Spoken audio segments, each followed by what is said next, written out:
লালবাগ কেল্লা ঢাকার বুকে দাঁড়িয়ে আছে ইতিহাসের এক জীবন্ত সাক্ষী। লালবাগ কেল্লা ৩০০ বছরের পুরনো এই দুর্গে যেন লুকিয়ে আছে ভালোবাসা, যুদ্ধ আর না বলা অনেক কাহিনী। চলেন সময়ের স্রোত পেরিয়ে আমরা হারিয়ে যাই সে অদেখা ইতিহাসে। ১৬৭৮ সাল বাংলার নবাব শায়েস্তা খানের এক স্বপ্ন ছিল এই দুর্গ, কিন্তু ইতিহাসের পৃষ্ঠায় তা হয়ে গেল এক অপূর্ণ অধ্যায়। লালবাগ কেল্লা শুধু একটি কেল্লা নয়, এটি একটি জীবন্ত ইতিহাস।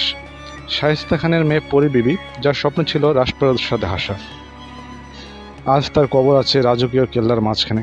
কেউ বলে পরী বিবির কান্নার ধ্বনি আজও শোনা যায় রাতের নীরবতায়। দেয়ালের প্রতিটা ফাটলে যেন জমে আছে শতাব্দীর কষ্ট।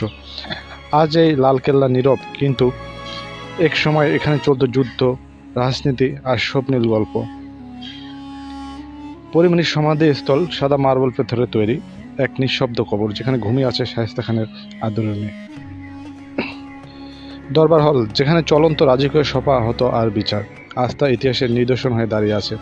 হামামখানা, স্নানঘর যেটা, সেখানে ছিল সুসজ্জিত পানি সরবরাহের ব্যবস্থা, এমনকি গোপন সুড়ঙ্গেরও গুজব আছে ওখানে। চারপাশে রয়েছে মনোমুগ্ধকর বাগান, সেখানে দাঁড়িয়ে যেন অনুভব করা যায় সেই মুঘল সময়ের হাওয়া। যারা ঢাকাকে চেনেন তারা লালবাগ কেল্লার নাম শুনেছেন নিশ্চয়ই, কিন্তু আপনি কি জানেন এর প্রতিটি দেয়ালের পেছনে লুকিয়ে আছে শত শত গল্প? চলুন পা রাখি ইতিহাসের পথে। আপনি যদি ইতিহাসকে ভালোবাসেন তাহলে একদিন নিজ চোখে দেখে আসুন এই নীরব কেল্লাটিকে। ভিডিও ভালো লাগলে একটা লাইক দিন, কমেন্টে জানান আপনি কখনো গিয়েছিলেন কি লালবাগ কেল্লায়। আর এমন অনেক ঐতিহাসিক ভিডিওর জন্য সাবস্ক্রাইব করুন আমার চ্যানেল। আল্লাহ হাফেজ, ভালো থাকবেন সবাই।